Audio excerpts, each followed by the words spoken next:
Assalamualaikum warahmatullahi wabarakatuh. Balik lagi di Radar Kesmas, radarnya seputar kesehatan. Akhirnya syuting lagi. Yeay!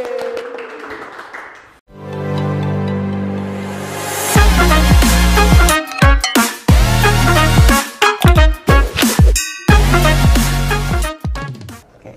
Nah, di sini kita sudah kedatangan bintang tamu, teman-teman ya. Narasumber yang luar biasa, menyempatkan waktunya beliau untuk hadir di podcast ini.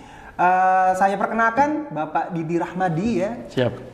Ini sebagai penanggung jawab Pusat Krisis Kesehatan Regional Jawa Timur, juga sebagai staf seksi pelayanan kesehatan rujukan bidang Yankes di Dinkes Provinsi Jawa Timur, teman-teman. Nah, Pak Didi, seperti yang kita ketahui sebelumnya, kan hari ini kan tanggal 17 April ya, tanggal 2023. Siap. Dimana kita hari Jumat kemarin tanggal 14 itu ada gempa di Laut Tuban kalau nggak salah, dengan skala 6,6 skala Richter. Iya. Nah, kenapa sampai sekarang ya, sampai di Surabaya itu bisa berasa, Pak? Siap.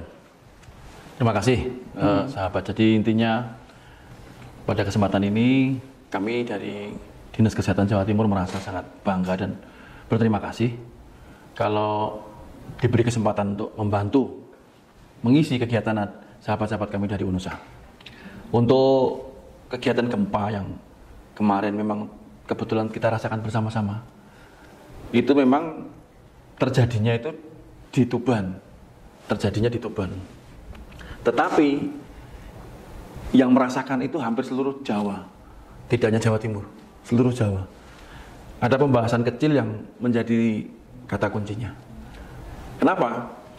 Karena posisinya itu, ini Pulau Jawa, di sini Megatrust, lempengannya itu masuk melebihi Pulau Jawa dan bergerak di sini, di ujungnya pensil ini, sehingga seolah-olah terjadi dari Megatrust, tapi kejadiannya di Tuban. Kalau Megatrustnya sendiri ada di selatan Pulau Jawa, tapi karena kedalamannya sampai 632 km dengan jarak 68 km dari Tuban, maka titik gempa yang ada di Tuban itu mampu untuk menggerakkan seluruh Pulau Jawa. Dikatakan Megatrust itu karena ancaman yang berpotensi tertinggi yang ada di Republik Indonesia. Jadi kalau jenengan melihat secara satelit, maka di foto Laut Selatan Jawa itu ada kedalaman warna biru itu. Kelihatan sekali itu di foto satelit, kalau jenengan buka di Google itu ada warna biru di sepanjang Pulau Jawa Selatan itu. Nah, disitulah letak pertemuan lempeng antara Eurasia ini. Jadi yang satu lempeng dari selatan ke utara mulai masuk, yang dari utara ke selatan ketemu. Nah, ketemunya lempeng ini di Laut Selatan sepanjang seperti itu. Sehingga kalau terjadi pergeseran antara dua lempeng ini, ada kemungkinan untuk memunculkan Tsunami, gempa dulu di kedalaman laut, yang berdampak bisa ke tsunami. Tadi disebutkan bahwa Megatrust ini itu dampaknya se-Indonesia. Tapi yang kita ketahui selama ini kan yang saya sebutlah Kalimantan itu kan aman dari yang namanya gempa. Ya. Megatrust ini berpotensi ke Kalimantan juga nggak? Tidak. Jadi karena mana yang berdampak sebenarnya, Pak? Jadi begini, kalau kita melihat di peta, maka Megatrust itu seperti cincin api. Jadi di atasnya Pulau Jawa melingkar, letter U. Yang di bawahnya itu yang terdampak. Kalimantan, Sulawesi itu kan di atasnya. Bukan berarti tidak ada ancaman gempa di sana. Ada. Karena di seluruh Indonesia ada ratusan sesar. Tapi untuk Megatrust yang lebih terancam itu di Pulau Jawa. Oke, jadi sebenarnya Megatrust itu apakah mungkin atau sudah pernah terjadi di Indonesia, Pak? Siap. Jadi kembali ke sejarah. Sahabat-sahabat kita yang ada di ilmu geologi itu selalu memberikan catatan-catatan penting bahwa yang namanya Megatrust itu pernah terjadi, dan ada dokumennya, waktunya, besarnya, korbannya, sampai bagaimana penanganannya itu ada semua. Nah, khusus untuk Jawa Timur, yang kita bicara di Jawa Timur, untuk Megatrust ini berarti ada di selatan Pulau Jawa, mulai dari Banyuwangi sampai ke Pacitan. Nah, kebetulan kalau yang jenengan tanyakan masalah kejadian, yang paling terakhir itu tahun 1994 ada gempa berkekuatan 7,8 skala Richter. Kejadiannya itu pada sore hari, tapi dampaknya 7 jam setelah itu. Jadi kejadian antara gempa dengan tsunami itu 7 jam bedanya. Sehingga masyarakat yang terdampak tidak ada persiapan sama sekali, sehingga jatuh korban pada tahun itu sebanyak 15 jiwa meninggal. Jadi seolah-olah hanya gempa saja waktu itu. Gempa, dan gempanya alhamdulillah tidak dirasakan. Gempanya berapa skala Richter? 7,8. Tidak berasa? Masalahnya jauh sekali di lautan. Nah, ini yang menarik, Pak. Sebenarnya gempa itu bisa kita rasakan itu bagaimana sih, Pak, kriterianya gitu? Ya. Kan ada nih gempa katanya 4,5 skala Richter, tapi udah kayak goncangannya udah kayak goncangan kehidupan gitu, Pak. Ini yang pernah goncangan kehidupan? Teman-teman semua? Jadi begini, sahabat-sahabat semua yang pendengar podcast yang saya hormati dan yang ada di sini. Kalau kita melihat gempa bumi itu indikasinya 3. 1, lokasinya di laut atau di darat. Yang pertama itu dulu. Yang kedua, kedalamannya. Apakah di atas 10 km atau di bawah kilometer. Baru yang ketiga, kekuatannya. Apakah di atas 4 atau di bawah 4. Kenapa? Karena masing-masing kriteria tadi itu memiliki dampak yang berbeda-beda. Contoh, gempa di darat dan gempa di laut, sebagian besar ini yang membahayakan yang di darat. Kenapa, Pak? Karena banyak penghuninya, banyak orang yang tinggal di darat, sehingga banyak kemungkinan terdampak. Yang kedua, kedalaman. Semakin dangkal, seperti yang jenengan tadi sebutkan, contoh di Cianjur yang terakhir kemarin, itu kan tidak sampai kenceng, Pak, hanya 4,6, 5,1 atau 2, tapi dampaknya luar biasa, karena kedalamannya di bawah, di atas 10 kilo, artinya sangat dangkal. Dan yang terakhir, lamanya tadi dan kekuatannya, semakin besar dan semakin lama, maka infrastruktur semakin rusak. Jadi sekali lagi, di darat atau di laut, kedalamannya 10 km atau kurang, dan kekuatan gempa itu sendiri. Oke. Siap. Ya, jadi fun fact ya teman-teman ya, waktu kemarin Jumat kemarin gempa itu, tim kami sedang briefing dengan Pak Didi ya. Jadi for the first time ya, untuk pertama kali saya di Surabaya merasakan gempa di lantai 5 gitu ya. Goncangannya pelan-pelan tapi lama gitu. Yeah. Ini kalau nggak bareng sama orang yang ahli kebencanaan ya, yang biasa menangani bencana, mungkin udah pada lari semua gitu ya. Nah, Pak Didi, sebenarnya saat gempa dan di gedung tinggi itu apa sih harus yang dilakukan itu loh? Apakah kita itu harus menyelamatkan diri dulu atau asesmen situasinya seperti apa begitu? Terima kasih.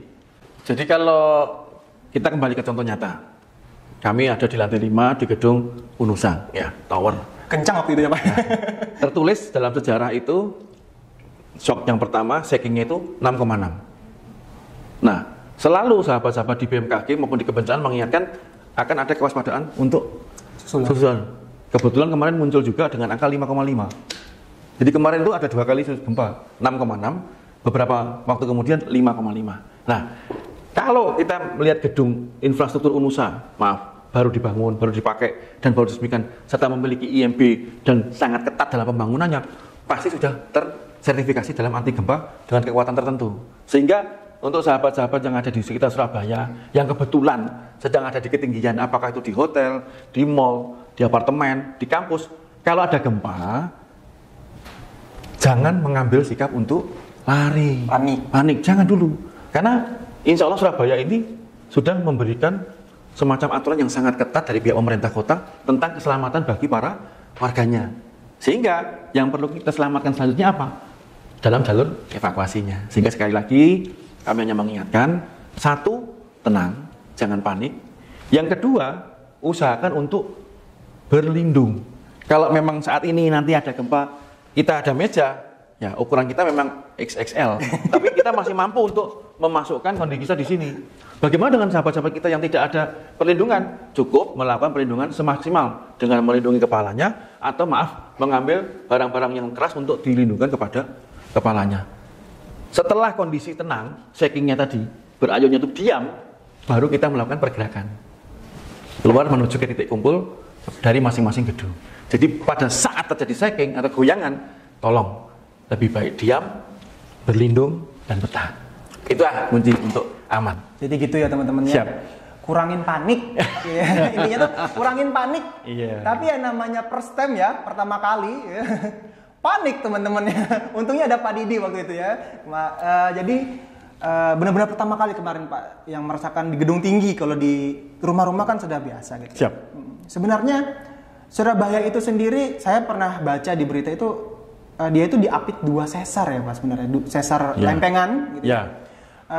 Itu sebenarnya sudah lama atau belum sih Pak? Terus seberapa sering sih sesar itu bergerak? Yang saya tahu kan berita sekarang ini kan berita-berita yang gempa-gempa Ya. Surabaya itu kan pasti kiriman lah Ya. atau efek dari yang lain lah. Betul.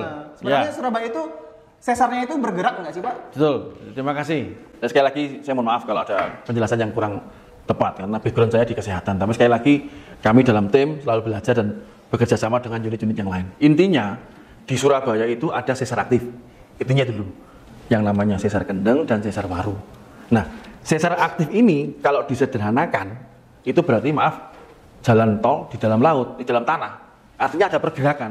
Nah, cuma pergerakannya, mohon maaf, tidak ada yang diperkirakan. Karena satu-satunya ancaman gempa bumi di dunia ini yang tidak bisa diprediksi adalah gempa. Tidak ada alat apapun yang bisa mendeteksi akan terjadi gempa. Tidak ada. Makanya kita sebagai orang di Surabaya yang memiliki ancaman gempa, mari kita tingkatkan kesadaran kita, kapasitas kita, antara lain dengan podcast ini, untuk apa? Peduli kepada dirinya sendiri dulu. Tolong ini, jangan kepada yang lain. Caranya bagaimana? Seperti yang disampaikan tadi, kita harus jangan panik, tenang dulu. Nah, untuk sesar di Surabaya yang 2 ini, memang angkanya kecil maksimalnya, hanya 6,4, 6,8. Tetapi, kalau terjadinya dengan kedangkalan tadi, maaf, di atas 10, maka bisa menciptakan chaos. Karena sesarnya kan sesar tidak terlalu dalam, tidak seperti, maaf, yang tadi 600 kilo, ini bisa kurang dari 10 kilo. Nah, karena ini sudah given, sudah membaca secara alami bahwa ini ada, ya kita, maaf ya, jangan terlalu khawatir, jangan terlalu takut, tapi kita tetap tingkatkan kapasitas kita. Oke, berarti tadi disebutkan 10 skala Richter. Bukan, 10 km. 10 km. Itu ukuran kedalaman yang membedakan ini di gempa dalam atau gempa dangkal. Kalau 10 km ke atas, 9, 8, 7, 6, 5, 4, 3, 2, berarti semakin dangkal semakin keras goyangannya. Surabaya itu berada di kedalaman berapa? Termasuk dangkal, yang sesar itu. Di bawah 10 kilo berarti? Di atas, ya di bawah 10 kilo 10 betul. kilo itu kayak dari Jemur Sari ke Gedangan ya Pak ya? Tapi ke dalam. Ke dalam ya? Ya. Berarti tidak terlalu Jauh, makanya. Lumayan jauh. Macet Tidak. nggak Pak kalau ke dalam Pak? Tidak terlalu jauh dibandingkan yang kemarin 632 Kilometer di bawah laut? Yang kemarin hari Jumat itu setelah dihitung, kekuatannya memang 6,6. Tapi kedalamannya 632. Sehingga tidak kilometer. berpotensi untuk tsunami. Sehingga pergerakannya dirasakan, tetapi untuk infrastruktur yang standar tidak merasa terdampak, nggak ada masalah. Nah, sebagai buktinya, sebagai contoh ya Pak ya. Nggih. Kalau gempa Palu itu, Siap. mohon maaf, gempa Palu itu kondisinya bagaimana Pak? Ya, kalau kita lihat gempa Palu ya, Sulawesi Tengah, itu kan gempa di sesar aktif. Saya lupa namanya tapi. Kenapa muncul tsunami? Itu karena ada gunung di bawah laut yang longsor di Palu. Makanya tanahnya bergerak. Nah, sehingga kalau tanahnya bergerak itu di dalam laut, bayangkan sekian ribu ton ada gunung di dalam laut longsor. Berarti kan ada tekanan ke laut itu. Itulah yang menciptakan tsunami di Palu. Dan di Palu, mohon maaf, tidak ada ciri-ciri tsunami dengan mengurangi bibir pantai. Secara umum Mas, ada gempa sebelum tsunami seperti di Aceh tahun 2004, itu bibir pantainya kering dulu. Iya, Tapi betul. di Palu tidak. Palu langsung terjadi. Langsung terjadi seperti di Pangandaran. Oh iya, Pangandaran. Karena mirip. Kalau Pangandaran Gunung Krakataunya longsor. Iya, longsor.